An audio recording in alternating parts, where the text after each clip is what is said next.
was just, set the stage. Set the stage of declaring politically, a pandemic was politically instigated. It was declared. Well, HIV, the AIDS thing, April 23rd, 1984, before any scientist or anybody else in the world knew there was a AIDS with a capital AIDS, contagious infectious disease, nobody in the world, no scientific paper was published or anything about that. It was just declared on that day, and it became government policy, and it's still government policy to this day. That set the stage. Not only that, it set the stage with having a disease with a virus that has never been obtained from a human being.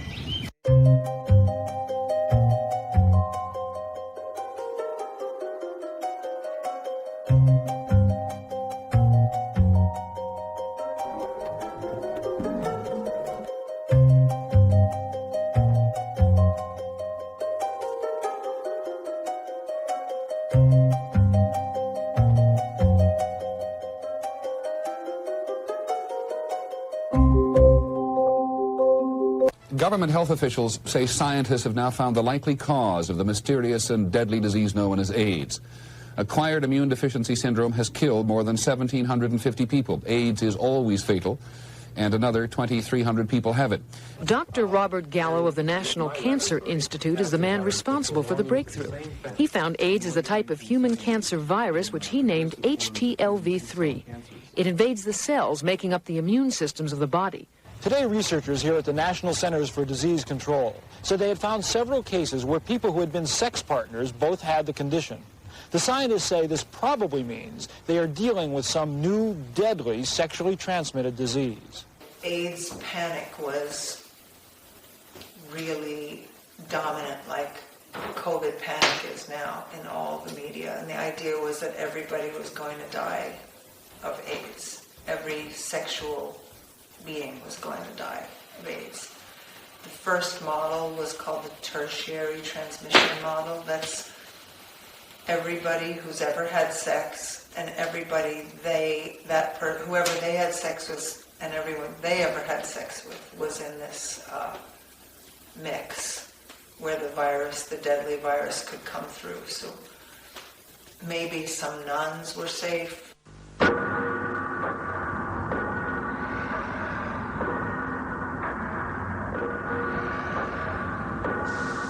First, only gays and IV drug users were being killed by AIDS. But now we know every one of us could be devastated by it. I had just come over from Sweden, moved back to the States, to New York City from Sweden, and I was petrified. I suddenly was told I was going to die, and I believed I was going to die. We were all going to die. There is now a danger that has become a threat to us all. It is a deadly disease and there is no known cure. The virus can be passed during sexual intercourse with an infected person. Anyone can get it, man or woman. So far it's been confined to small groups, but it's spreading. They were shunned, AIDS patients in the 1980s. They were seen as contagious, typhoid Marys. They're going to transmit this killer disease to everybody. And they arrived on the ward, the patients that are known to be HIV positive, often arrived on the wards in spacesuits. Certainly the staff wore these spacesuits, these hazmat suits, and visors, and there was the patient in the bed, and it's just a normal person. And it just seemed amazing to me that, we're treating people like they'd come from Mars or they were aliens. So I decided I'd like to go and work in the field, and they opened a new purpose-built hospital ward in London at the Middlesex Hospital. It opened in 1987, and it was the ward that was opened by Princess Diana, the Princess of Wales. I was one of two PhDs hired to set up the chemistry group in the diagnostics division at Abbott Laboratories. So I wanted to work on this, like everybody else in the Bay Area wanted to work on AIDS. We wanted to put our skills to work to try to cure it. Be heroes. Be carried on people's shoulders, like all young scientists wanted to do. It was just fascinating, I wanted to be a journalist and I wanted to write for Spin magazine. So I called. I said, "Do you need interns?" So turn the page. It was 1987, and I passed by in the village a newsstand, and I saw a cover of the New York Native, and the cover was Gallo on one side, Duisberg on the other, a split cover, and it had Gallo saying, "HIV kills like a truck. It would kill Clark Kent," whatever the quote was, and it had Duisberg saying, "The virus is harmless. I wouldn't mind being injected with it." And then it said, "Which man is right?" Professor Peter Duisberg at University of California at Berkeley, world's leading authority on retroviruses. He identified the genes, was the first one to characterize the genome of a retrovirus. HIV is a retrovirus, 1987, he published an invited article by Cancer Research on retroviruses in general, and HIV in particular, as to their ability to cause disease. And it was like a legal document, point for point for point for point for point, how retroviruses cannot cause disease, and they do not cause disease. And he published that, and I can tell you, think about it now. This caused a huge stir in the government at that point, 1987, 2 years after they already declared that AIDS is sexually transmitted, contagious, caused by virus, etc. And here's World Authority on Retroviruses saying, no, no, no, no, no. So in my youthful insanity, I put a call in to Peter Duisberg. I left a message. I remember the phone rang and woke me up, and I answered the phone, and it was Peter Duisberg calling from the lab, and I plugged in my tape recorder, still in my pajamas, and I interviewed him on the spot. It is dormant all the time. It never becomes active. It is dormant to begin with, it's dormant when you die from it, it's dormant when you suffer from it. There's no report in the literature describing the virus ever to be active in a patient, in a human being, only in cell culture. That's one of the major reasons why I don't believe that this virus is the cause of AIDS. As soon as that interview ran, I got a very intimidating phone. Bob Gallo himself called, and he was yelling and screaming, and it was very paternalistic. He said, "Do you want a career in journalism at all? Or do you want to be like Barbara Walters? Do you think this is how to be like Barbara Walters, to do this kind of crazy stuff, to talk to Peter Duisberg about HIV?" No. Yeah, and he said, "You seem like you have a good head on your shoulders." So he was trying. It was really interesting now that I think back on it. Like, wow, this rock and roll magazine. So in other words, that went straight to the, to the power center. They followed everything. They knew everybody who was going anywhere near the Duisberg story. He was a member of the National Academy of Sciences, would have gotten the Nobel Prize had he kept his mouth shut. No, they killed all his funding after that. He never got another penny of, to this day, federal money, grant money. The government punished him. So then I went and started talking to my fellow scientists. They were academic people at UCSF, University of California, San Francisco. There'd be all these biotech company people there, pharmaceutical people, and we'd get together once a month, listen to a seminar, and afterwards we'd go to a Chinese restaurant, talk about all these things that are going on in our lives, our businesses, our research work. We talked about AIDS from the very beginning when it popped up in the 80s, even before it had a name, and then here it was in 84, it's a virus and everything. Oh, good. I'm a chemist. I'm going to make inhibitors to kill this retrovirus. And so the other people working here and there. And then by 87, I've been starting to question this stuff, 85. But between 85 and 87, I started talking about the problems with this whole notion that AIDS is contagious and caused by a transmissible infectious agent. They wouldn't talk to me. They literally would not talk to me. Wouldn't even address my answer, would just turn and walk away.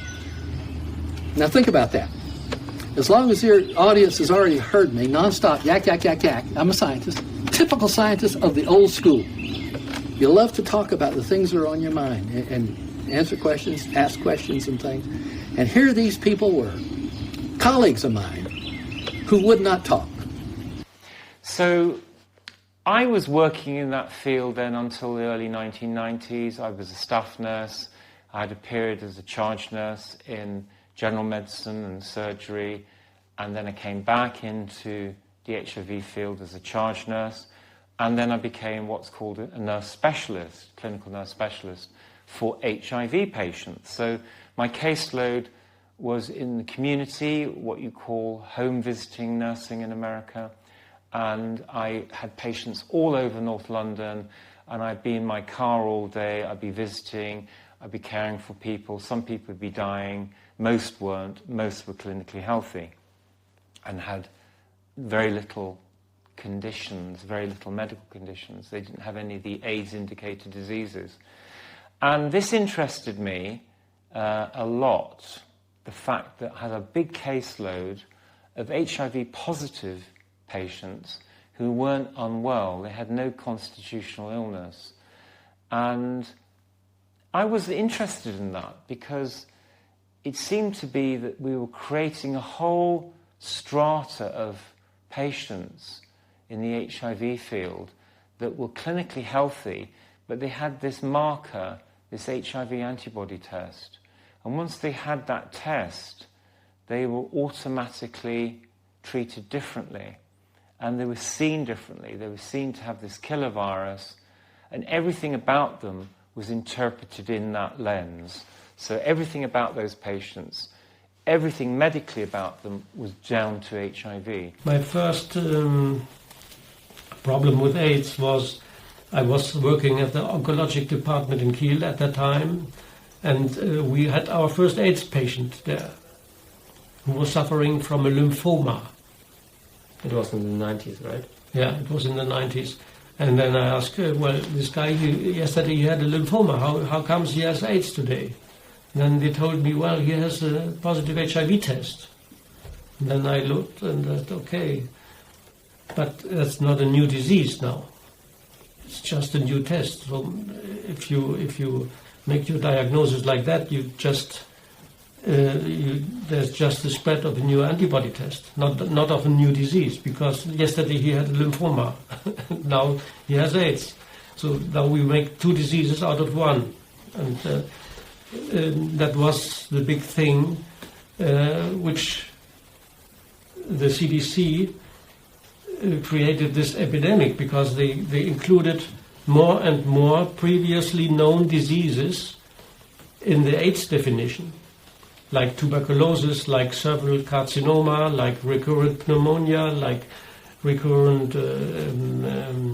zoster infections, very normal diseases, which we always had, but in the presence of a new antibody test, these diseases got a new name, and that was AIDS. And that the more the old diseases they included in the AIDS definition, the higher the epidemiological curve. I have to show you that list of AIDS-defining diseases. There were 23 of them that had nothing to do with each other. As of including cervical cancer, they added that in the 90s because women refused to get AIDS. So they had to boost up the women AIDS cases. And so all these different diseases had nothing to do with each other. And a virus with 3 genes, a retrovirus with 3 genes. HIV would be the first retrovirus to cause any disease. Of course, it doesn't do in him. But with this 3 genes, it would cause all these things. Pneumocystis carinii pneumonia, Kaposi sarcoma, cervical cancer, cryptosporidium, all kinds of things I don't remember. But one of the first things that made me suspicious back, I think it was 85 for sure, about this HIV business was, how does this virus know that you're gay and I'm supposed to cause Kaposi sarcoma in you and not in these IV drug using white men? I give them TB or something like that, I mean, that was one of my first suspicions, And also, how does that little virus know not to cross the street? Like in the Castro area. Stay over here where the gay guys are, where they have all these AIDS diseases, but it doesn't go over here in this other part of town. It's a virus that knows your zip code, whether you're gay or straight, white or black, or whether you're rich or poor. And in Africa, fever, diarrhea, persistent cough, weight loss, and TB, those are the AIDS-defining diseases in Africa. it's too expensive to do the HIV test there, antibody test in Africa, so it's not even part of the definition. But you have those diseases of poverty and malnutrition: fever, diarrhea, persistent cough, weight loss, and TB. That's AIDS-defining diseases, which are also the diseases of poverty and malnutrition. So when you have a definition like that, yeah, half the population of sub-Saharan Africa is going to be AIDS case if they're malnourished, you know.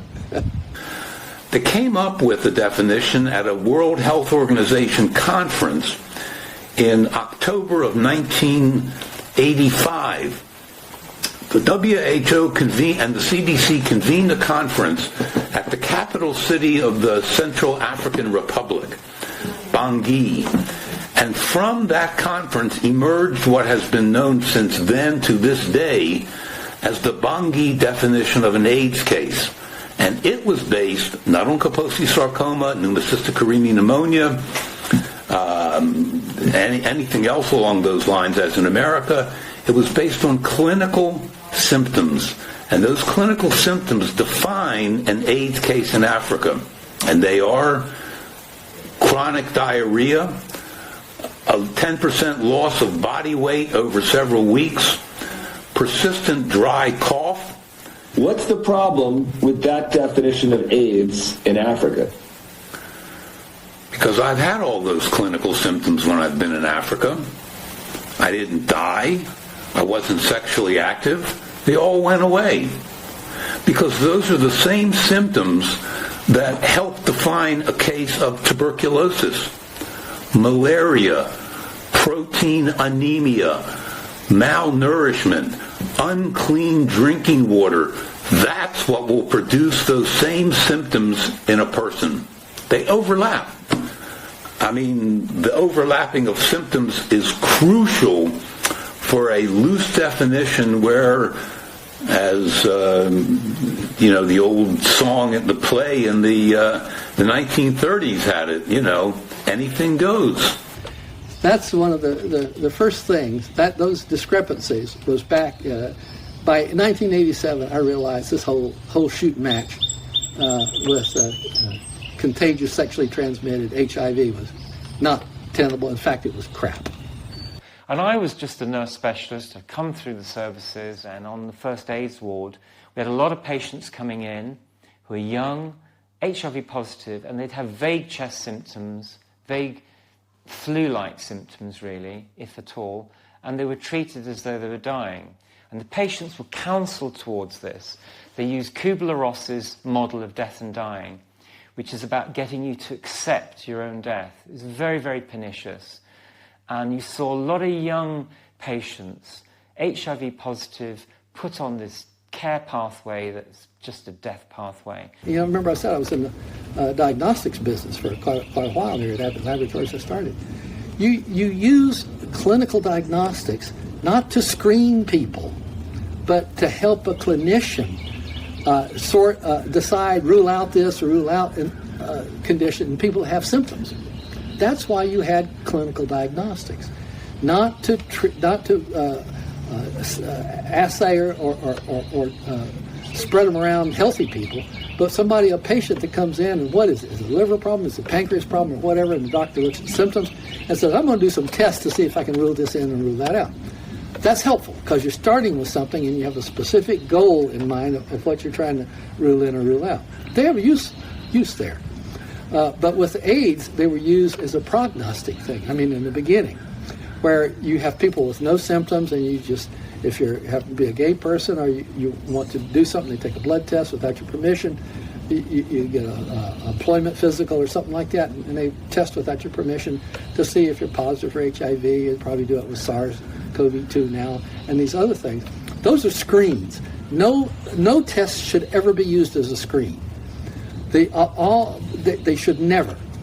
But until I started doing my PhD, I had no idea about what all this meant. I just thought, this is a disease, this is a test. And suddenly, it all started unfolding in front of me, like everything I thought was correct wasn't correct, that it means something else, or could possibly mean something else. What is the HIV antibody test? I'd run it on loads of patients, given them results, I didn't know how it worked. So I started looking at it, and I found all sorts of very strange information about what's contained in the literature from the drug companies that manufacture the test is different to what patients are told in the clinics. And then I found Papadopoulos-Eliopoulos' work demonstrating that the HIV antibody tests don't necessarily detect antibodies to HIV. They detect other antibodies and other things, other material in the body. The HIV test has never been compared with HIV itself. In fact, the inserts that come with all the tests for HIV, the antibody test, Western blot, PCR test, say there explicitly within there that there's no reference standard, meaning there's no virus itself to compare the test against to see whether or not it's really detecting the virus, much less a disease. What we're told and what the data sheets say is that the HIV antibody test is testing for antibodies to parts of the virus, so certain proteins of the virus evoke antibody responses in your body. And therefore it's those antibodies that the HIV ELISA test is testing for, not the virus itself. And that's got nothing to do with whether you've got AIDS or not. It's to do with whether you have the virus. That's the idea. But because of the way antibody tests are, they're not totally specific.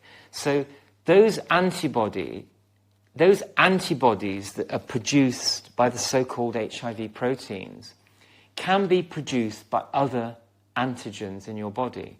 So you can have what look like HIV proteins that are produced by other causes other than HIV. But those antibodies could be due to a whole host of other conditions in your body, other exposures that you've had to other proteins due to transfusion, due to vaccination, due to having other autoimmune conditions like systemic lupus erythematosus and other conditions. There's at least 70. I've seen a greater list, nearly 80 conditions that you can have. And I don't mean just medical conditions, but biological conditions, the state of your body. And why would you then believe that your HIV positive antibody test is due to HIV when the disclaimers that the manufacturers show it could be due to other conditions, yeah? It turns out that a pregnant woman, pregnant at the time of a test or having been pregnant within the last few years, if she were to be given one of these antibody tests, not an AIDS test, there is no AIDS test, there's an antibody test. If she's been pregnant or if she is currently pregnant, she will likely register positive on an HIV antibody test. What Alan Whiteside and the other mainstream researchers in South Africa did was to extrapolate from those numbers, which were always very large, and extrapolate from them to the rest of the country. I published an article in a midwifery journal with a medical doctor exposing the test, the antibody test, and publishing the data sheet from Abbott Laboratories. And I can tell you, all hell broke loose, because the public health authorities in the UK phoned the journal. They wanted the article stopped, and they wanted to know why they'd published it. The journal editor was put under a lot of pressure to pulp it, but she didn't. And the reason why a midwifery journal, an obstetric nursing journal, wanted to publish it was at the time in 1999, the Department of Health wanted to make it mandatory that all pregnant women were offered the test or took the test. And they saw our article giving other explanations for the HIV test as dangerous. We were dangerous. That's the word they used. It was dangerous publishing this because you'd put people off having the test.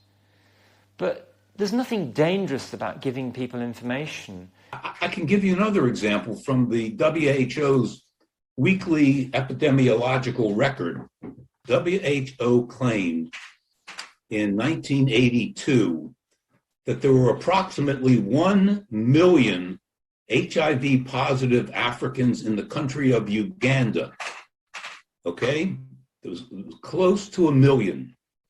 10 years later, other studies came out from the WHO indicating that the total number of people who had died in Uganda between 1982 and 1992 was about 45,000 over a 10-year period. My question was, what happened to the other 955,000 Ugandans who were supposed to have HIV and AIDS who didn't die? How do you explain that? HIV care in those days, it was the HIV antibody test. That was the gateway into this nether region of existence. And then every month you had your T4 count and your PCR viral load test. Notice PCR. That's one of the links with COVID. So the doctors will look at the T4 count, how many T4 cells they had. These are the helper cells that orchestrate the immune system, like a conductor orchestrates an orchestra. And then the viral load test was interpreted as the amount of circulating virus in your body. Of course, all those are oversimplified definitions that we use to manipulate patients, because the viral load test is not the amount of circulating virus in the body at all. And we know that it's not. But at the time, that's what we were told. When PCR came onto the scene, they said, aha, now we can find HIV everywhere. It's everywhere. It's rampant. In other words, so PCR is the amplification technology that comes along and allows these tinkerers, I guess, it's like this toy for them. And now they thought they could crush Peter, and I remember when these articles began to come out, oh, Peter Duesberg may have had an argument, but not anymore, not with PCR. And Carey, inventor of PCR, comes out as a staunch defender of Peter Duesberg. It's just a process that's used to make a whole lot of something out of something. That's what also, it is. But it's not. It doesn't tell you that you're sick, and it doesn't tell you that the thing you ended up with really was going to hurt you or anything like that. What did that mean to be a defender of Peter Duesberg? I should rephrase it. He wasn't a defender of Peter Duesberg, but he was staunchly in the HIV dissident position and camp, which meant Bob Gallo never proved anything. I was working on a project where we were measuring HIV in people's blood at this place called Specialty Laboratories in Santa Monica. I was just a consultant there, and I came in about 3 days a month, and we were working on that, and at some point we needed to re-up our grant from the NIH to work on that, and I had to write it. And so the first line of that was, HIV is the probable cause of AIDS. And I wrote that, and then I said, well, I need a paper, some kind of scientific paper, to reference that statement, because when you make a statement like that, that's like a fact. So you need to say, here's how come I know that, right? You put a little 1 if it's the first statement you've made, and then you put down at the bottom of the paper you have a 1, and you say, here's a paper by somebody that describes why that statement is true, right? And so I said, well, what's that? Let me think about, what is that paper? Who do I go to for that? And I looked around, I asked a couple of virologists at that company, and they said, no, you don't have to reference. I said, I have to reference that because I don't know where that came from. How do I know that? And it turned out that nobody knew it. There wasn't a scientific reference, like a paper that somebody had submitted with like experimental data in it and like logical discussion and said, here's how come we know that HIV is the probable cause of AIDS. There was nothing out there like that. Nothing. Carey actually started to cry. I'll never forget it. He just broke down, and he started talking about how it feels like such a hostile planet. And he said, I go out surfing, I go out and get in the ocean, and it seems like a beautiful world. It is a beautiful world, but there's just this hostility, and they're just after him, and they just want to crush him, and they're so dishonest, and it was like time just stopped, and I thought, see, this is it right here. This is a human being. Yes, he's a scientist, a genius, a Nobel laureate, and all of that, but it was always the human being in all of these people that came across to me, that resonated with me. At first I looked for it, just in like computer searching kind of stuff like that, but then I said, there's got to be somebody that knows this. You go to experts and ask them. And so I asked all these people one after the other, and none of them had it. None of them. And I was getting really freaked about that. That's when I first started saying, they don't know. Nobody really knows. This whole thing is a big sham. It's ridiculous. I was a believer, and the AIDS organizations not being present at the university, so I give lectures on HIV and AIDS, And an Austrian professor, Fritz Pohl, he asked me, hey, you're giving talks on HIV. Did you check the evidence? And I said, look, the whole world is saying this. And he said, no, he was not asking the world. He's asking me. I became a red face and said, no, I have not checked because, no, I just heard it. And then he said, look, this might be dangerous. If you scare somebody to death and there is no reason, you contribute to his suffering and even dying or suicide, man. And then he gave me the copy cards, that I am able to copy everything. And he said, look, every paper which is of interest, you copy twice for me. And Friday afternoon, we are going to discuss all on this. And this is how I was pushed into this field, And then I went, of course, I found a publication of Gallo and then from Montagnier. And I saw virus in the title, but a viral structure. A nucleic acid of a given size, a given sequence, with an envelope. It doesn't appear in that paper. Only single molecules were added and said to be part of a virus, and a certain activity said to be, that it's representing a virus.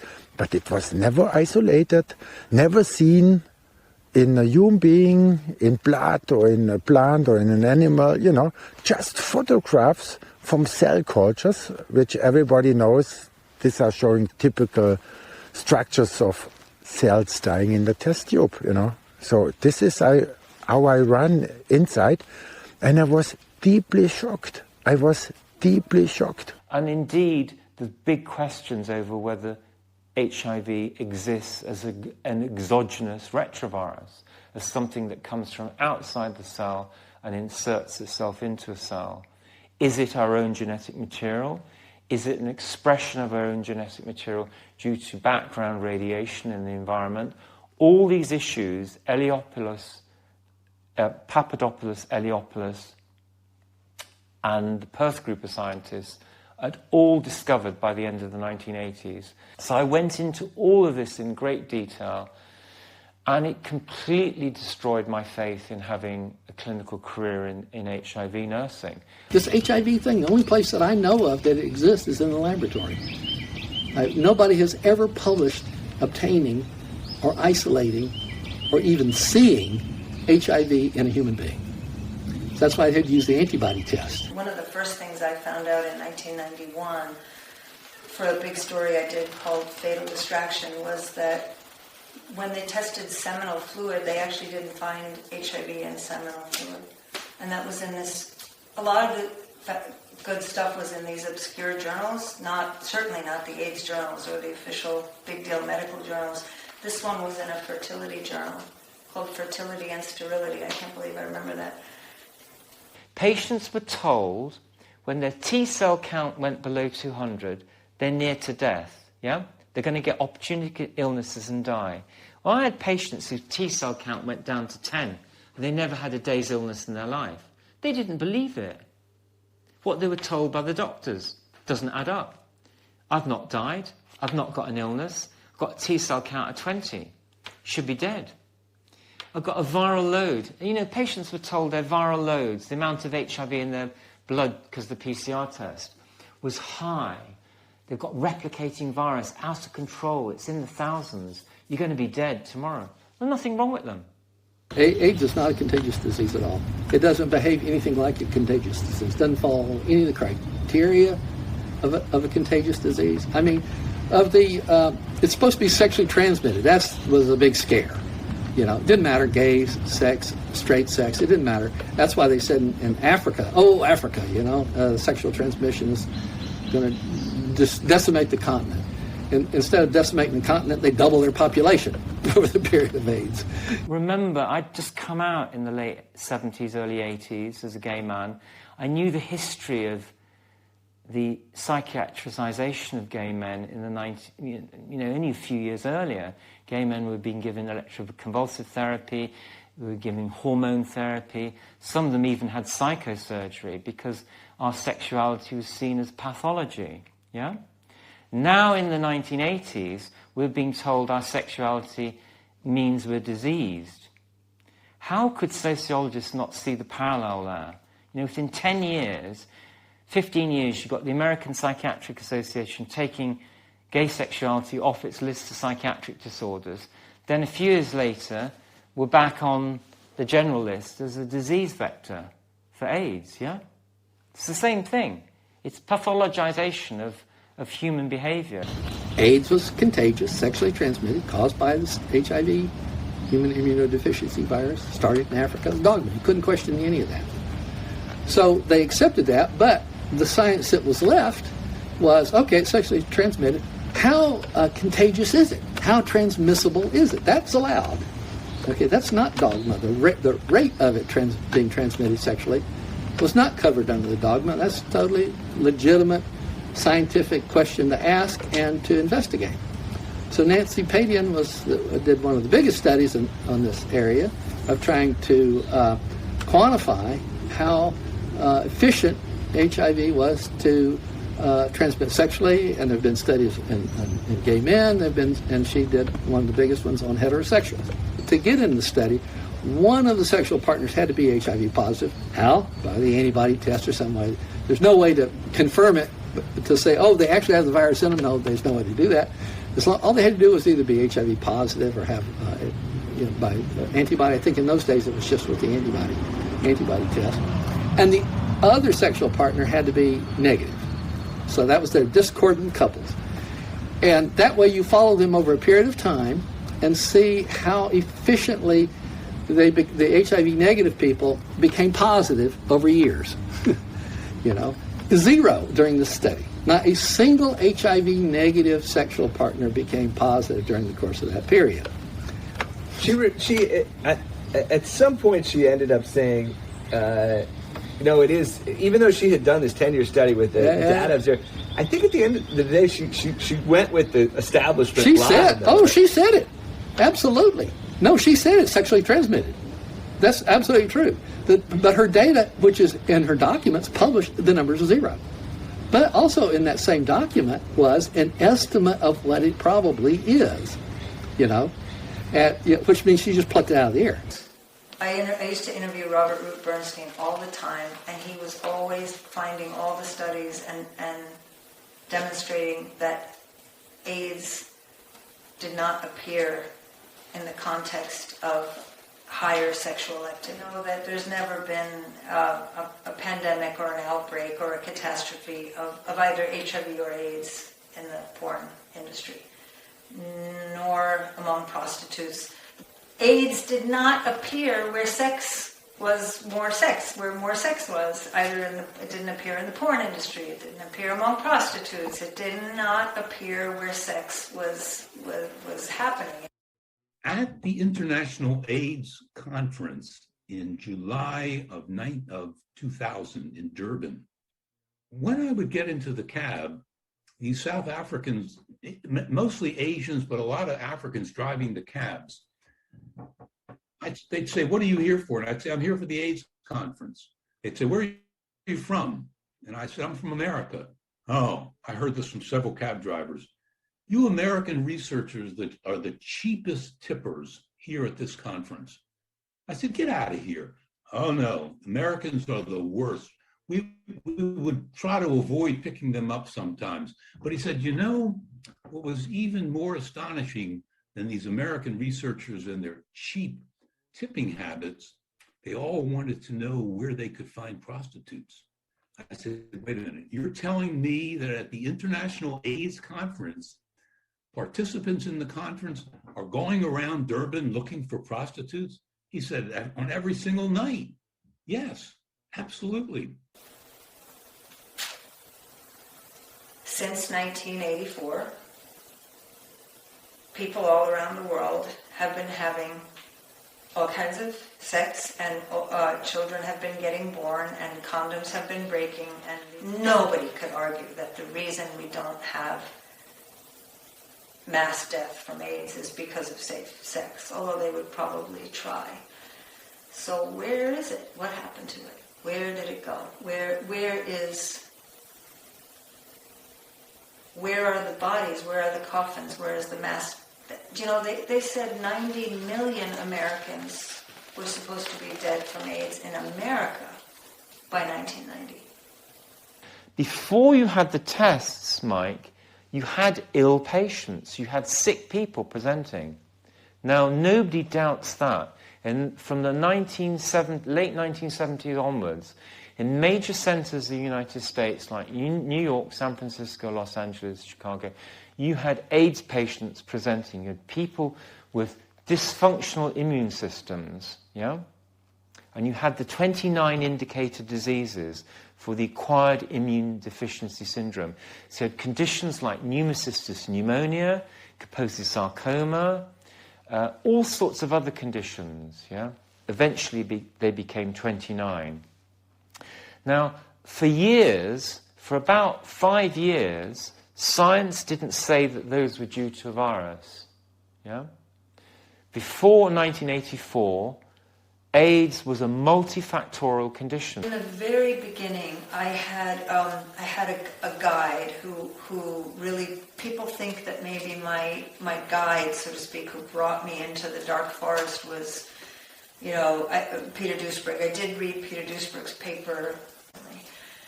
Michael Callan was a bomb, that's the word.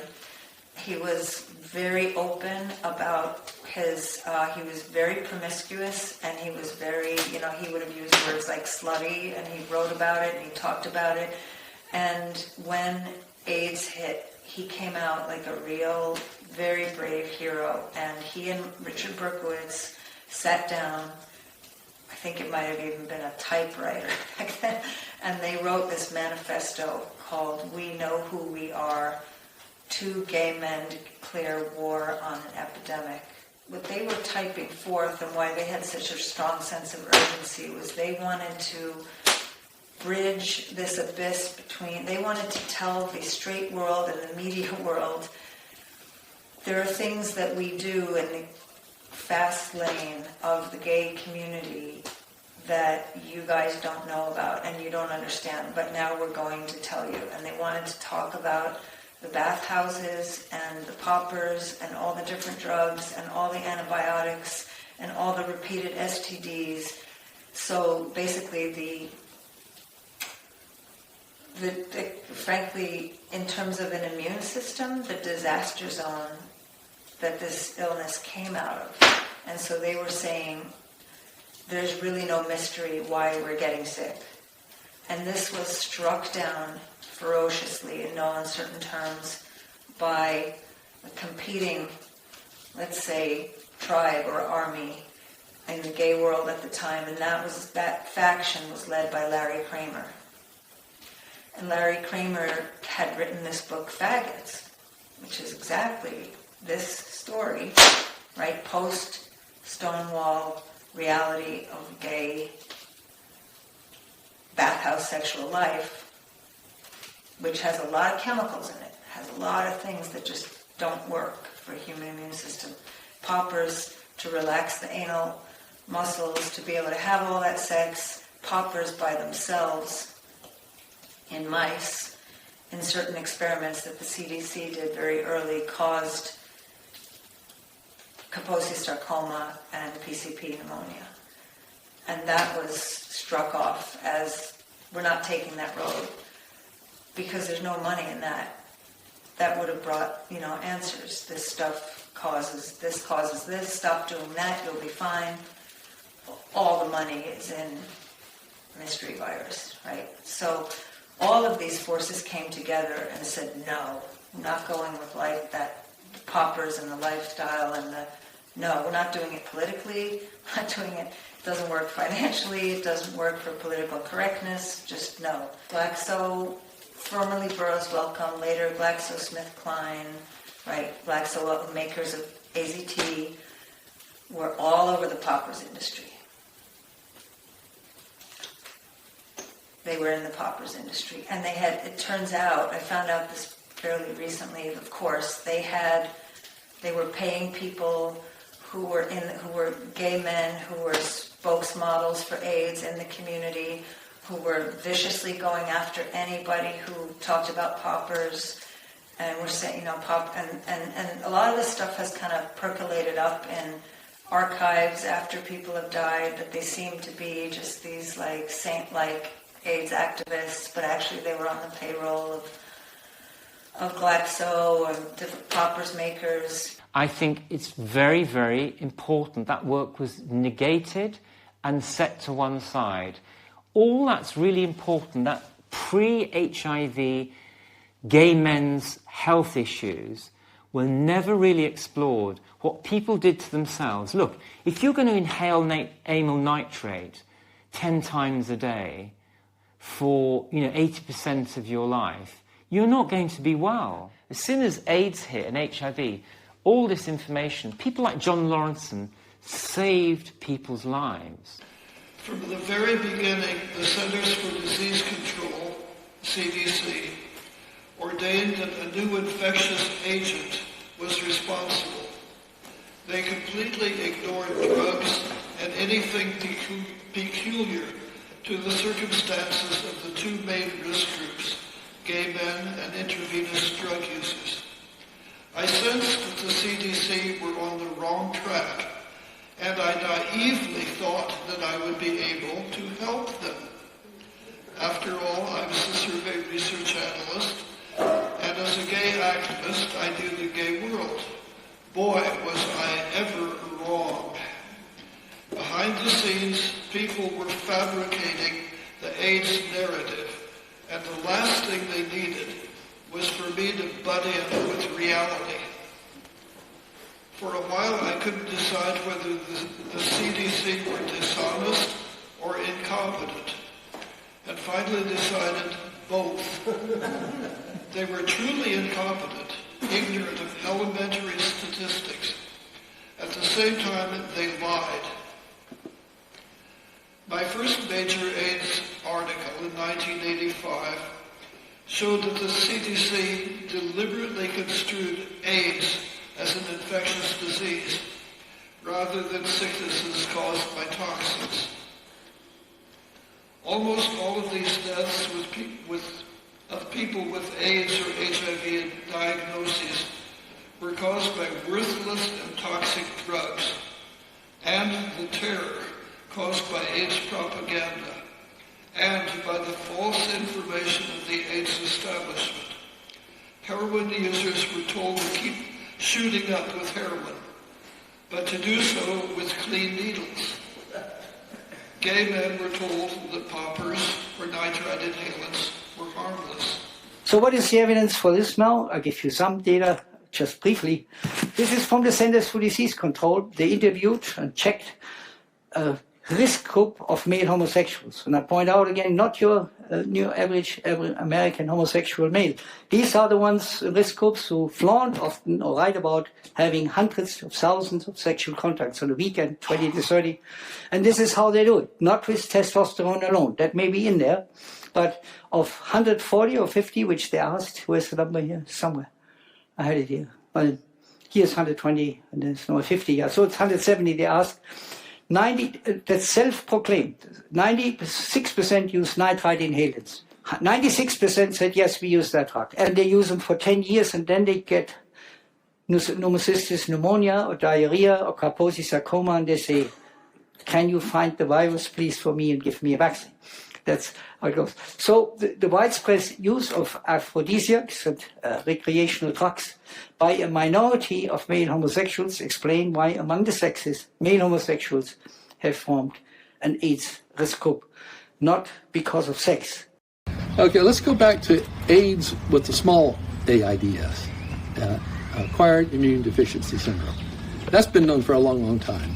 And the causes of AIDS with the small letters, acquired immune deficiency syndrome, the principal leading cause around the world is malnutrition, where your body is just so weakened by poor diet or starvation type of things. You're susceptible to all types of problems, especially infectious diseases, and just your whole body can just conk out if you're not fed well enough. I mean, and you get all these diseases. All right, that's the world's leading cause is poverty and malnutrition, because the poverty leads to malnutrition. It also exists in the first world, in Europe and the United States, because there is still poverty here, and there's definitely malnutrition here. But that's the principal cause of what's called AIDS with capital letters in the United States, AIDS, are drugs. Originally, it was, as the CDC discovered reported in 1982, was recreational drugs like amphetamines, poppers, nitrite inhalants, heroin, and things like that in the gay community, which started using drugs in astronomical levels in the 70s. People said, well, straight people use drugs too. That's true. But not at the level that the gay men were using back in the late 70s up and through to the mid 80s. I mean, astronomical levels. They would go to those nightclubs and they would inhale the little bottle, maybe 15 milliliters or so of amyl butyl nitrite. It's a liquid. You open it up, it volatilizes in these nightclubs and things. And these guys smell this stuff, you know. And I'm a chemist. These nitrite inhalants, those things are carcinogen, extremely potent chemicals. The water-soluble type they used in bacon, you've seen nitrites in bacon with no nitrites. That was the water-soluble type that kills bacteria and things, and also forms covalent bonds with the proteins in bacon. Yeah, I would not open a bottle of that stuff outside of a fume hood in a laboratory. And these guys were inhaling it, you know, in these nightclubs. Now remember, this Kaposi's sarcoma is only seen in these gay men, not in the hemophiliacs, not in IV drug users. So one of the first things that made me suspicious back, I think it was 85 for sure, about this HIV business was, how does this virus know that you're gay and I'm supposed to cause Kaposi's sarcoma in you and not in these IV drug-using white men? I give them TB or something like that, you know. You know, I mean, that was one of my first suspicions, you know. By 1987, I realized this whole shoot match with contagious sexually transmitted HIV was not tenable. In fact, it was crap. You know, my point is, John Lauritsen was right. It was John Lauritsen, Hal David, I think, who wrote that pamphlet on poppers and AIDS, and it was very, very good what they did. They got the message out there. Taking these sorts of drugs cannot be good for you. Look, who hasn't taken something in their life? You know, I'm no angel, I'm no saint. But I don't think it's good to advocate that as a lifestyle. But that's what happened in the gay community in the 70s and 80s. The commercialized gay identity took over.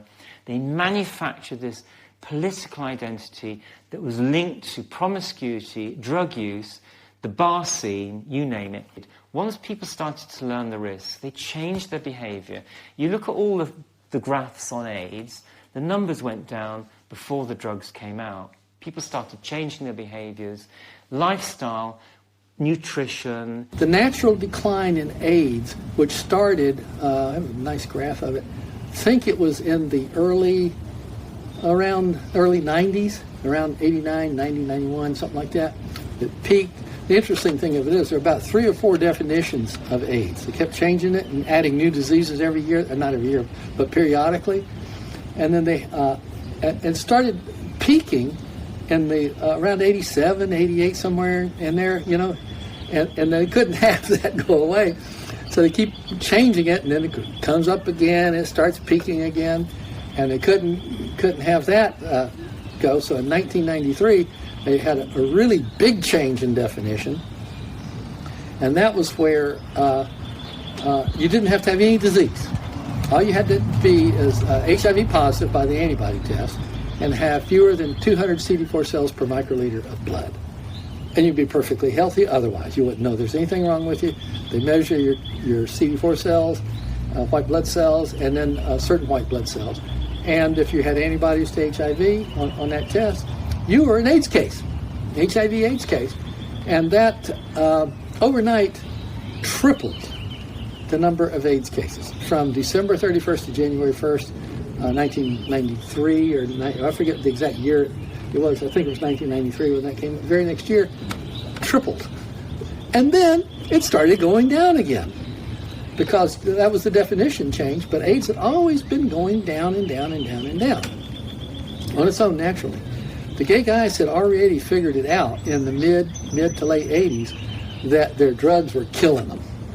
And they really pulled back on the poppers, the nitrite inhalants, and other things, and they spread that among themselves. That wasn't coming from the CDC or anywhere else. They did this among themselves. I have graphs, and I got them from the CDC. You can see the cases of AIDS, it peaked up there around early 90s, and it started going down. And then they had the mortality. Mortality always is offset, comes a little later than the actual cases of AIDS. But it had already peaked and was going down too before they started out with HAART, highly active antiretroviral therapy, which was a mixture of 2 or 3 of these nucleoside analogs plus a protease inhibitor, HIV protease inhibitor. Okay, within a year, months to a year of starting HAART, the natural decline in AIDS stopped. The natural decline in AIDS stopped and started leveling out. And the natural decline in AIDS deaths stopped after they started giving them the highly active antiretroviral therapy HAART, which meant that it wasn't doing them any good. The myth is that AZT came along and the cocktails came along and they really helped people. They saved lives. Propaganda. They haven't helped anybody. Cancer chemotherapy, people don't understand that. AZT and HAART and these antiretroviral drugs, all of them are for life.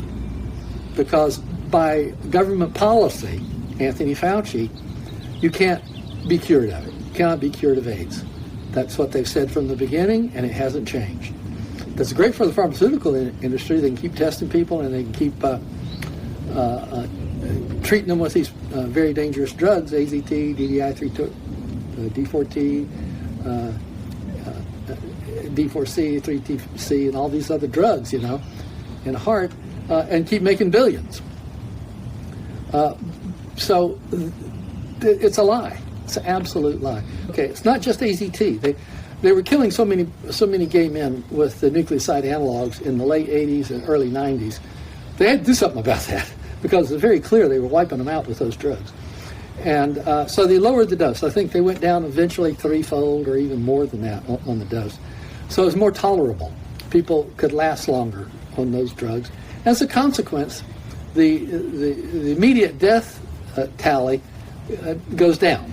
I remember in the 1980s when I first worked on the first HIV ward in the UK, 1987, AZT, the Concord trial, was the research trial that established, they say, the efficacy of AZT or the inefficacy of it, depending on what you believe.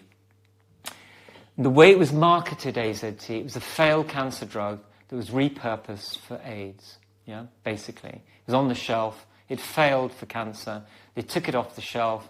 They said it showed in vitro efficacy against HIV, which meant that in the lab, it showed some effect on HIV. So they started trialing it. Once it was in the Concord trial, oh my God, patients were fed this idea that this was the only drug we've got. I remember it was Wellcome that marketed it, the old Burroughs and Wellcome. Wellcome did the test. Wellcome did the trial, helped with the trial. It was the Concord trial in 1987. And patients were led to believe it's the only thing we've got. In our arsenal of drugs, it's the wonder drug. That's the implicit message. They didn't call it a wonder drug. They said it's the only thing that we've got that works. We've got this killer disease, you've tested positive for it, and this is the only thing we've got to give you. Well, they all queued up for it. Most of them, 99% of them, couldn't get it quick enough. Some of them had timers. They had timers on them. Like, you know when you cook an egg, yeah? You set it for 3 minutes or 5 minutes. I like my eggs hard, so I have them for 5 minutes, right? They had timers on them, so the dosing was 4-hourly. They had 4-hourly timers by their beds, and they'll alarm. And nurse, I need my AZT now. The alarm's gone off. I need it now to control the virus. You know, they were like primed for it. They were like a market. It was marketed to people, and they were a willing market. They swallowed it, literally, metaphorically, they swallowed it. I've advanced this theory, which is actually kind of obvious and almost old-fashioned. AIDS is a chemical epidemic, not a viral epidemic, caused by the long-term consumption of recreational, psychoactive and aphrodisiac drugs, or inevitably toxic DNA chain terminators and protease inhibitors, which are now prescribed to HIV positive to prevent or cure AIDS. Accordingly, AIDS is largely preventable chemical or medical lifestyle disease. That's who said? No, I think it was one of my two previous speakers said 30% of us die from doctors.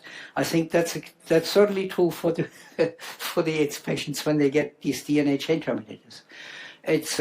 They're designed to kill human cells. I mean, it doesn't take a rocket scientist to predict that they would have to die from it. It's a matter of dose and time, but it is not survivable to take DNA chain terminators on the long run. The nucleoside analogs are cytotoxic drugs. They're designed to stop cell division and kill cells. And they haven't changed. Those are still part of heart. So those were toxic, lethal drugs to begin with. They just reduced the dose and added these protease inhibitors, which have their own spectrum of complications. I mean, is it a coincidence that they gave people drugs that caused the very same symptoms that they were claiming to? Of course not, because drugs are what cause those symptoms to begin with. You know, they happen to be recreational drugs primarily, but they could be the nitrite inhalants, they could be heroin, the amphetamines, things like that. That's what was causing a lot of. Remember, a lot of these diseases they had were immune suppressive diseases, you know, and drugs will do that. Drugs are the chemotherapy for cancer. One of the serious problems of mortality in cancer patients is dying of infectious disease as a consequence of what they're doing to their immune system. So it's no mystery there. Chemotherapy for cancer can cause AIDS diseases, you know, and of course they're giving this chemotherapy for cancer, these nucleoside analogs, to HIV positive people for life. Surprise, surprise, that they get sick, their immune systems conk out, their livers fail, their brains go wonky, they have all kinds of problems. Yes. Yes, it's just toxic. It was written in Science also that ACT, the use of ACT damaged the bone marrow of AIDS victims. That was a big article in Science in 1991 probably. That ACT use in AIDS hampers a bone marrow suppression hampers ACT use in AIDS victims. That was the headline in the Science report. And that's what it is. ACT was AIDS per prescription because it really did the same problem which we wanted to fight. And that's why doctors didn't notice it. AZT is a disgusting drug. I worked with a hematologist at the time, in the early 90s, who said to me, I wouldn't take it if it's the only thing they had if I was positive, because it destroys your bone marrow. That's his words. And I looked it up. And of course it did. It makes people neutropenic, it gets rid of the white blood cells, and it affects the bone marrow. it affects the bone marrow.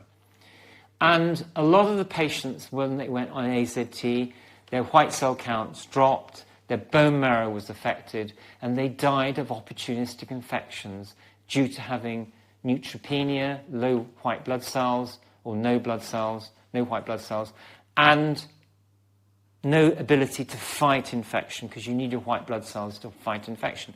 So they got opportunistic infections, which are diagnostic of AIDS, you know. Very interesting, isn't it? You know, a medically induced condition, you die of the condition that you expect to prevent.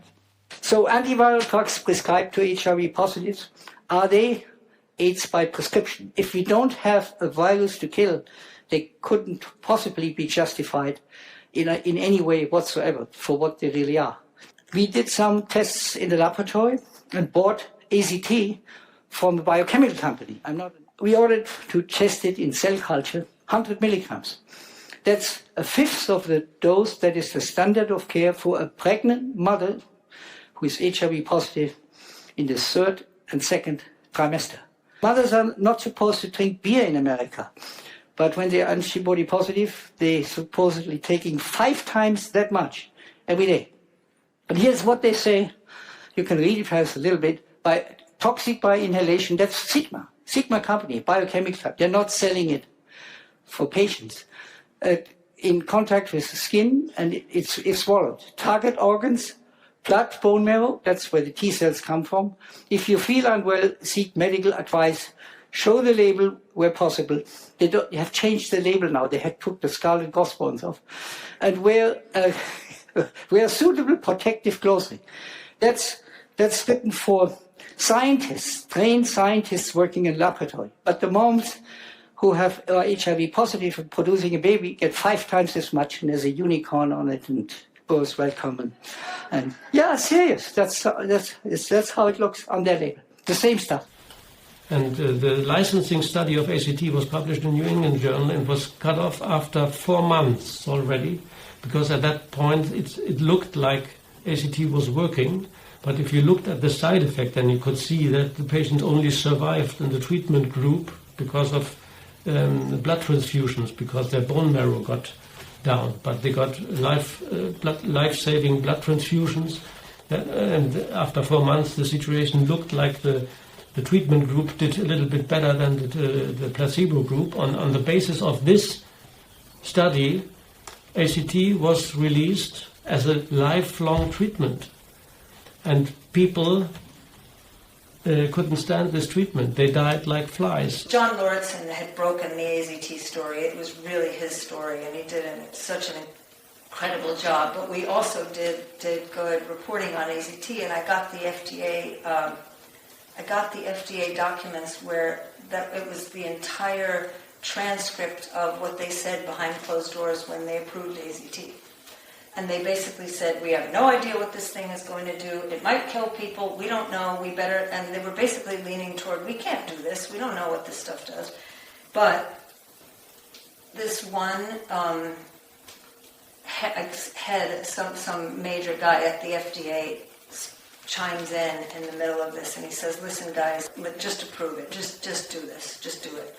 And they were very apprehensive, but they were like, all right, they did it, and that was Pandora's box. That's a really important Pandora's box moment when AZT is approved without there being any, how could there be safety data on AZT? It was one of the most toxic drugs ever given to humans, and it is now estimated to have killed upward of 300,000, mostly gay men. I have one patient still left from that time who was infected with HIV in 1985, and he survived that because he didn't took the AZT. But these are very few cases. I have still some more patients who survived the AZT drama because they didn't take it, and but most of them took it because of fear, because, like today, most of them took the recommended treatment, and that's why I was so alert when I saw how the treatment against COVID was the plan of the treatment from COVID, and I saw it was all immunosuppressive drugs, and I saw that we still have the same Zeremonienmeister, Anthony Fauci, who recommended it, and he recommended ACT at that time as well. Well, the reason that only one drug has been made available, AZT, because it's the only drug that thus far has been shown in scientifically controlled trials to be safe and effective. It isn't a question of there are a lot of drugs around and only one is being released. That's the only one that has been shown to be effective. The demand from patients, the prescription was written, was signed, patients wanted it. Yes, it had just come off the press. It was experimental, really. We gave it to people. And I'm afraid I was part of that at the time. So what I think about it now is I'm not very happy about that, but I was part of that whole mindset, like everybody else. All I can say in my defense is that I came out of that mindset 10 years later. So it's a bit like coming out of a cult in a way. You know, maybe the HIV AIDS paradigm is a cult. It's a cult like SARS-CoV-2 and COVID-19. Once you believe in it, it infects every part of your life. But anyway, that article came out, and it was a long time after it came out that I noticed that the most important quote, which was from a whistleblower at one of the major hospitals in New York, where he said, "I've stopped giving AZT to my patients because I noticed that the only patients that survive are the ones I haven't given AZT to." Now, he didn't let me use his name. I can say his name now. His name is Dr. Michael Lang. That quote wasn't in the piece. It wasn't in the magazine. And we found out that there was somebody working in the editorial department who had actually cut it out with an X-Acto knife, had removed the quote. Yeah, we had saboteurs who would cut quotes out. Yeah. The whole thing had a religious flavour to it, where we're being asked, it had an ideological flavour, that's the word. And I remember with one senior registrar, as a senior doctor grade in this country, he's now a professor now. He remembered me because I came up against him, and he said, "But this patient, we're not resuscitating him." And I questioned it. I questioned it always. And he said, "I've told you." Anyway, I've given you the study, the reference. Go and look it up. So I went and looked the study up because I was starting to do a master's degree at the time and before I did my doctorate. And I looked at the research design. It was just observational data. And in one meeting, in front of 20-something staff, I challenged this doctor, senior doctor on our team, he's a senior registrar, just below professor. I said, "You can't treat this patient based on this study because it's pooled data, it's observational data. It's not a randomized controlled trial. So it's not a fact. It's just observational, anecdote really, across 200 patients." He was so angry at me, he did this, he reached out, got a book, it was bigger than this, and he threw it at me across the room. And it hit me on the face, in front of all the staff in our unit. And you know, I knew then there's something wrong with this. Because, you know, or every nurse, every RN always challenges doctors. It's part of the deal, you know, as the patient advocate.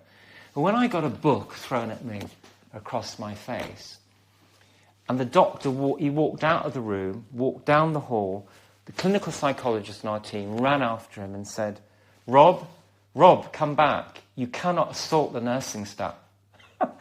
But I knew I'd put my finger on the Achilles heel here of the whole thing. A new disease, pool data across 200 cases. Are you going to start a palliative care pathway on a patient based on that? 35-year-old patient? Oh, I knew there's something very, very wrong here. It's death, prescription. You know, never mind the testing and all the flaws at that, the application of this was very evil. There's something very wrong here. All those staff knew that I put my finger on the buzzer here with the particular doctor. And he did apologize for the assault later. But it just showed to me, what are we dealing with here? Where somebody goes to violence against you because you ask them, you challenge the science. Yeah? You challenge the science. I was my own boss, so they couldn't hurt me. Now, had I been like in a university there at UCSF or something like that, I guarantee you my funding would have been affected. I wouldn't have got it anymore, like Professor Peter Duesberg at University of California at Berkeley. So I have firsthand knowledge about how he's been treated over the decades. And he had huge stature. Anybody who spoke out about AIDS, you didn't have a career, you couldn't get money or anything. I could speak out easily. I had my own companies. I lost opportunities. Even some of my companies folded because of silent, behind-the-scenes pressure on other funders and things like that. Even here in South Carolina, the little company we moved, Viral Forensics, from California here to North Carolina, was quietly, overnight, contract was killed.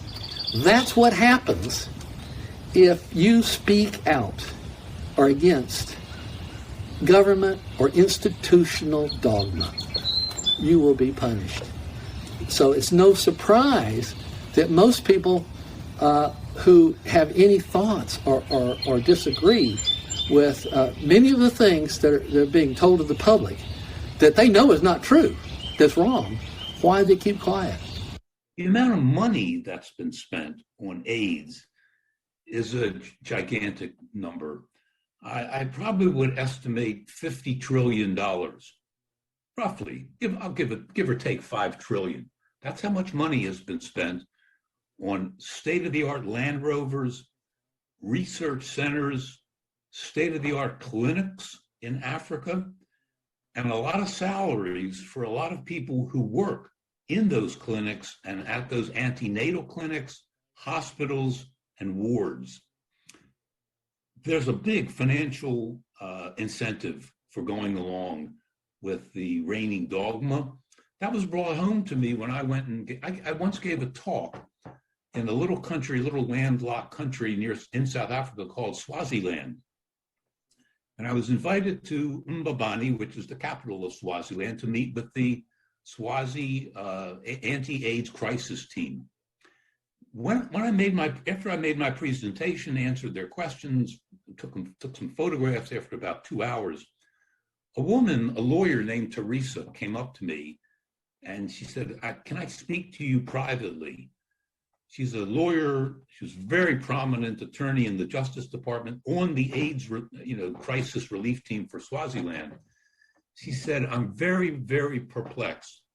What you just described is exactly what goes on in Swaziland." But she said, "What am I supposed to do? We picked you up at the airport in this state-of-the-art, SUV, and it's covered with AIDS paraphernalia.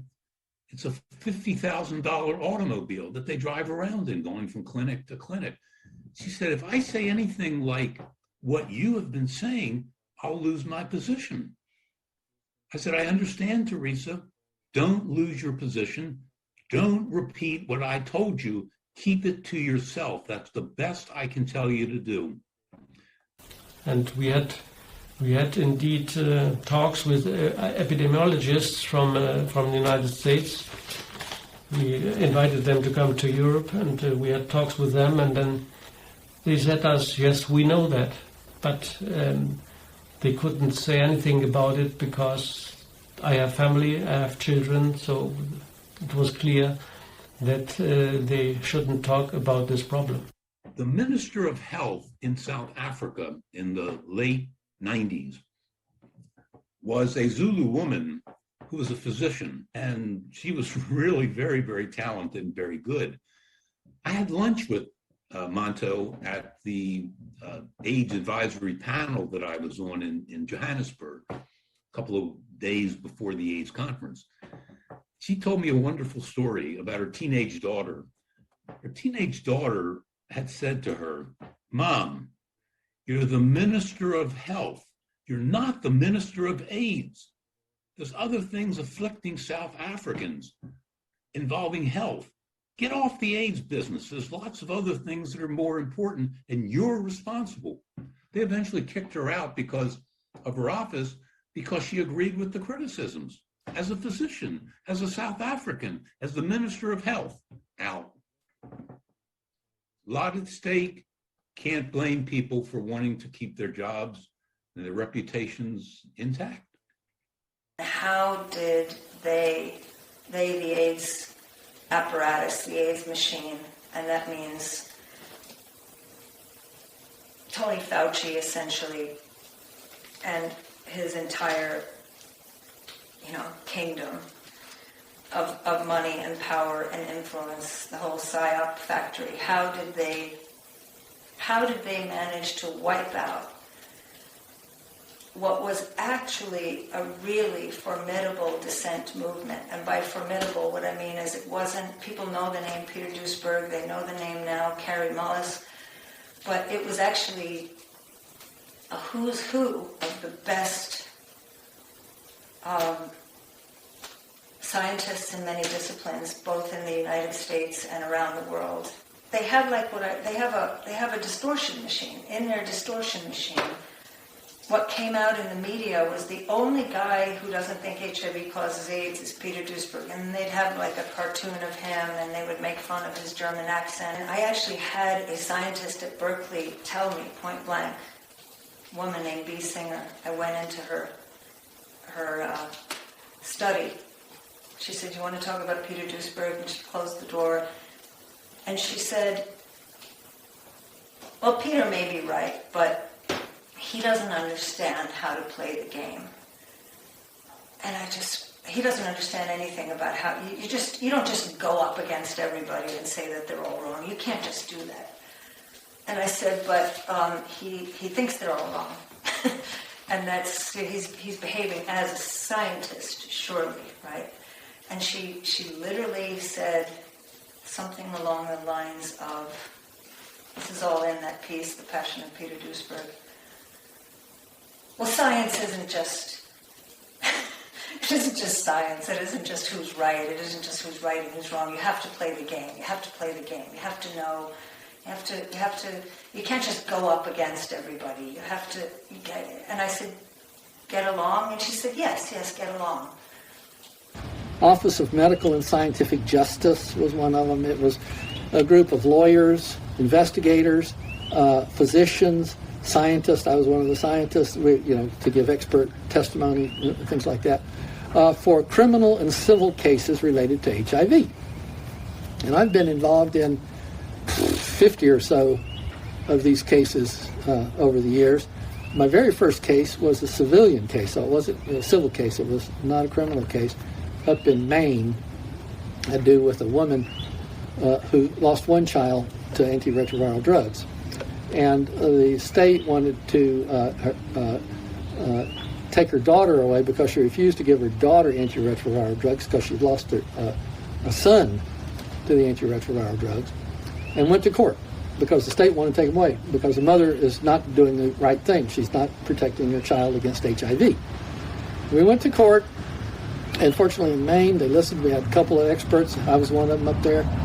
And the judge said, this woman did everything, followed all the instructions, everything, the best medicine had to offer, and her child died, And he said, the state of Maine does not have the right to make her go through this again. I'm paraphrasing him, on that. So we won that. The very, very first one I was on there. It was great.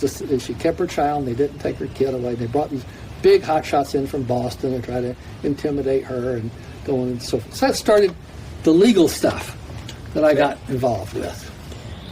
So we had all these cases, and we won most of them actually, and usually most of them didn't even go to trial because, as I mentioned earlier, all we had to do was show the package inserts that come with the test. So the prosecutors had really no place to go because they were basing it on these people that were HIV positive actually were exposing other people to a virus, when in fact the test could not tell you whether or not that person was actually infected with the virus. So then, like I said, we were winning a lot of these cases, the ones that went to trial and the other. I would testify in the courtroom along with the other team, and we would read those inserts and everything. But then they started using more and more the PCR, viral load, instead of the antibody test, and trying to say that the PCR is a better test than the antibody test, and they're using that. And we won a lot of those too, because the insert says the same thing, pretty much the same thing as the antibody test. You can't diagnose AIDS or presence of HIV or confirm the presence of it with these things. So they went to that. But we didn't stop there. We kept looking for other ways to derail this HIV thing, and we collaborated, consulted with some electron microscopists at universities. It just so happened that in that same building there was a fellow who cultured HIV, little viral particles of HIV. He'd been doing it since the 80s. He got the HIV from Robert Gallo's lab at the NIH. So we had authentic, in quotes, HIV as a reference. Right. Nobody had ever observed HIV using any method in a human being before. So we wanted to have a reference standard, and we had a reference standard in that building. And what I mean by authentic, it's what the CDC, what the NIH, what Robert Gallo considers authentic HIV. That's all I cared about. So then we spiked that we had blood. Nobody in the world had ever shot HIV in their blood. So we took a sample of blood, and sure enough, there's nothing that looks like HIV in it. So we added this HIV to it. Voila, there it is, right there. Easy to spot. You can see it has all the characteristics, morphology, size, and everything. So he had some samples. He did this for us in a few of the legal cases. He would take blood samples from the person's so-called infected with HIV with a high viral load, or whatever, lots of virus in this person. And guess what? Without spiking it, you can't find any. But as a control, you take the other half, you divide the blood into two portions. One, you put HIV in it, the reference, the other one, you don't do anything. With the HIV, sure enough, there it is. You can see it. And the one that we didn't add it to, there's no HIV in there. So that's pretty clear evidence that you could show in a courtroom to a jury. So that was what viral forensics was all about. Eventually, we were doing that as OMSJ until OMSJ closed its doors because we couldn't collaborate. We couldn't collaborate with the academic electron microscopists anymore because one case that we were in, one of the government attorneys she was an expert witness for the prosecutor. She convinced the prosecutor to put pressure on the University of Massachusetts, the boss of this guy who was not a full professor, an electron microscopist. So he had to pull out. He had to pull out. And the judge found out about this. We told the judge about this. We weren't even going to use him in that case, but she didn't want us using him, And the judge ruled that this was undue command influence, which is tampering, with witnesses. And the judge gave us 2 months to find another electron microscopist. Well, we couldn't find none. No academic, nobody already had it. The word's out. Can't get it. This happened so many times, this sort of thing.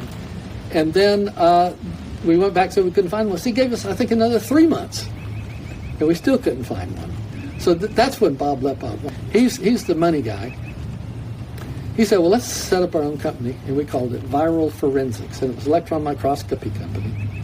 And I hired a professional electron microscopist.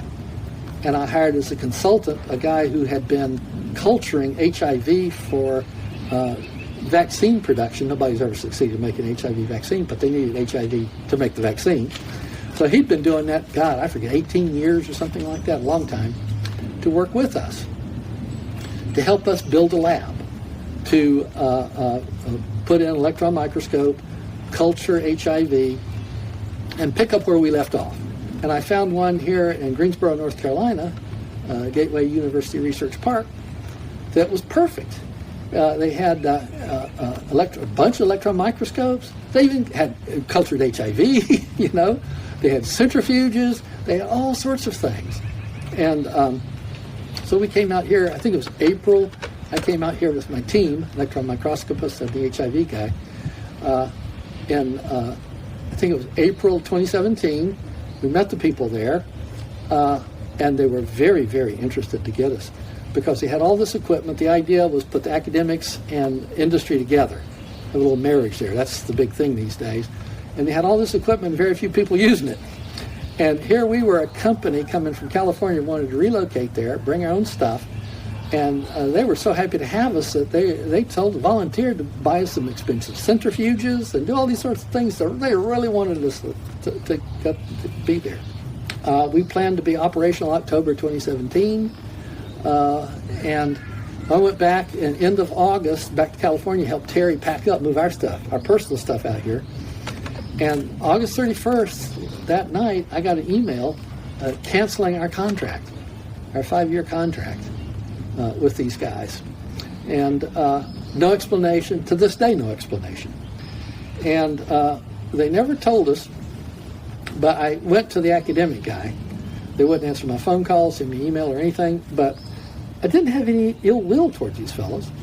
And I did talk to the dean, the academic guy. He happened to be in his office one day. I just walked in there and almost said his name. I said, just tell me what happened. And he shook his head, and he said, I said, just tell me what happened. I just want to know. He said, David, they don't want you here. And I knew exactly what he was talking about. I mean, it had to have somebody had enough clout to force the dean to cancel my contract. So it was up above him, you know. So it wasn't just a professor, you know. They had to take it up probably the board. Who knows? I don't know the details, and they'll never tell me. And at this point, it's moot. So you were trying to, you were literally just doing the science that would have shown the falsity of the HIV in the blood claim. Yeah. And you weren't even allowed to do that science. That's right. That's right. What they did was with every single dissenter, and they had many formidable dissenters. Peter Duisberg was first, but it was 3 Nobel laureates. Barbara McClintock, who never went on the record, but I did speak to her, and she did say, I believe that Peter is right. Peter gave me her number. Barbara McClintock, Walter Gilbert, Nobel laureate, Carrie Mullis, Nobel laureate, Harry Rubin, iconic virologist, Richard Stroman, Lynn Margulis. Lynn Margulis is the name in evolutionary biology after Darwin. Staunch defender of Peter Duisberg. Serge Lang. I watched it play out. I watched these titans. They were really titans of science, not just American science, but international science. And I watched them despair, and I only really got this front row ticket to this whole story because nobody else wanted to interview them. So I kind of had the feel, not to myself, there was a small group of us, but everybody got the message back in the editorial office or at the studio, at the network. Everybody got this very clear memo. Don't touch that. And I got that memo too, don't forget, in the very beginning, don't touch that. To say that Anthony Fauci controls the media is a real understatement. Here's a story Peter Duisberg used to tell. Peter was going to be on one of the talk shows. I don't know if it was CNN or if it was one of the big, I think it was actually one of the networks, and they were just going to do straightforward journalism. Oh, Dr. Duisberg, you are an esteemed retrovirologist. Why don't you think HIV is the cause of AIDS? Why everybody disagrees with you, but what do you have to say? So they flew him to New York. He was in his hotel room and about to go downstairs to get picked up by the car, and the phone rings. Oh, sorry, Dr. Duisberg, we have to cancel the interview. And he says he literally turned on the TV And Tony, at the appointed time, and Tony Fauci was sitting there talking about the latest numbers and the latest scare and how. So they must have had such a surveillance capacity even then, and/or spies and moles and all this kind of stuff. So they absolutely knew when somebody was going to interview Peter Duesberg. They punish by removing access, by getting people fired, by just a massive intimidation program. The president of South Africa had just stopped what he was doing. The president of South Africa, Thabo Mbeki, in 2000, called 12 scientists. He did the exact purely scientific right thing. He called 12 scientists from one side and 12 scientists from the other, put them all in a room together, and what they did to Thabo Mbeki is a really grisly example, and there's a lot of racism in it too, real racism in that story. How they got the entire world's press to go against Thabo Mbeki as, suddenly mass murderer, guilty of what? Well, it went from condoms to being guilty of stopping antiretrovirals. So now I see the fangs of the pharmaceutical industry coming out here, because guess what the ethos is? The ethos is drugs into bodies, drugs into bodies, drugs into bodies. And what do you see with COVID? And they're literally saying, vaccines into arms, vaccines into arms.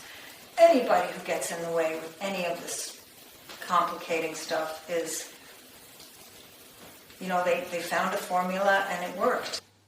It's a pack of lies, basically. It's certainly pseudoscience. If it's anything at all, it's pseudoscience. But it's certainly a psyop on those groups, gay men, black Africans, and drug users. Certainly in the 80s and 90s, they were the targets. They were the expendable communities that nobody would stand up for. Most of the money seemed to be spent for a while on what were called KAP studies, knowledge, action, and production. That was a way of saying that we were teaching Africans how to put on condoms on bananas so they would know how to properly protect themselves. It went for salaries. It went for the setting up of state-of-the-art clinics in very secure areas, like outside Shlabisa in Zululand. That was a very safe and secure area of South Africa. The buildings and the money that went for these Western researchers was astronomical. The money could have gone for the treatment of ordinary, prosaic, common, widespread ailments that make Africans sick or can cause death. Tuberculosis, 6-month supply of anti-tubercular medicine is $20. And the follow-up is for about 4 months is about another $15. That's where the money could go. Anti-diarrheal salt tablets, prosaic stuff, not fancy. So instead of being treated for the diarrhea, instead of being treated for tuberculosis, instead of being treated for protein anemia, they're told how to wear condoms. And that is hideous and actually abusive and evil, in my opinion. The other day I went to get a haircut, and the woman said, I must have brought up Tony Fauci, and she said, I love Dr. Fauci. And I didn't say anything, but I just want to say, I really want people to understand that this man, Anthony Fauci, has presided over a system of vindictive funding, a funding apparatus, where because something is going against his stuff, his pet projects. Now, of course, HIV is where Fauci becomes Fauci. He starts in '84 with HIV and Gallo. When the government stated that AIDS was contagious sexually transmitted caused by HIV, came from Africa, April 23rd, 1984. The person that picked up from there was Anthony Fauci. He says, okay, I'm going to run with that. And he drove that narrative. For decades, he drove that narrative. He drove the narrative that's treated with these nucleoside analogs, AZT, and the protease inhibitors, and the test and everything, and all the infectious diseases that the CDC or anybody can want to work on for a while and promote, do some, whatever it is. If they want to go to the third world, it could be Ebola or Zika in Latin America. MERS or SARS or whatever, and SARS-CoV-2 for the whole globe. Well, Anthony Fauci is your man to promote that and drive that narrative every day as if need be. And Anthony Fauci is not the one man. He's not the one man problem. He's the symptom. He's the symptom in one man of the problem, which is that American science is about, I'm not even going to use the word science, but when you get these, you get these industries, these chemical industries, pharmaceutical industries, biotech industries, petrochemical industries, all the stuff, and they have business ideas and they have business models. They get a scare going, really bad disease, and they show, with AIDS, they show these emaciated men, and then they get this idea, they launch this idea, anybody can get it, anybody can, don't touch each other, and then the whole scare balloon goes off. And if people knew that since that first moment, Anthony Fauci did not put one federal research dollar to finding out why those men got sick or how they might get well, he just, after Bob Gallo's 1984 press conference, he said, anybody who says, it wasn't even HIV plus anything else, even people who tried to say, HIV is the primary cause, but this might play a role, or that, they got sidelined, snuffed, defunded, discredited. I mean, it was just HIV is the cause of AIDS because, Carrie Mullis would say, because Robert Gallo standing up there with his aviator glasses said so at a press conference. Fauci's a serial killer. I wrote my dissertation on HIV/AIDS. He was just warming up back then. Serial killers escalate, and he was just getting started back then. Yeah, he was partly involved. I mean, Robert Gallo was the chief architect of the fraudulent theory that HIV causes AIDS. It doesn't. But Fauci liked it. And of course, the vaccine was going to be an answer. And here we are, how many years later, we still don't have one. And this is the way Fauci rolls, all right? So when people started showing up who had AIDS, who were not HIV positive, like thousands of them, he invented a new disease. I can't remember what he called it, but he moved all those people into that category because he couldn't really explain this any other way. They had some other kind of disease wrong with them, right? He went to his friends at Burroughs, and they had a drug that later became known as AZT. And this drug was a chemotherapy drug. It killed 100% of the lab animals, and it was so bad they didn't bother to patent it. So he gets them to dust it all off, and we're going to try this on AIDS patients, even backing up to HIV positive people who nothing was wrong with them, and then HIV pregnant women, all right? But anyway, they do this clinical trial, and it's unblinded in 19 seconds because the AIDS patients taking AZT, they're on the floor in the fetal position vomiting blood. Everybody knew. It was unblinded right away. They approved it anyway. And you might have seen a movie called The Dallas Buyers Club with Matthew McConaughey. That was a true enactment. The AIDS patients in the United States figured out the government's drugs were killing them.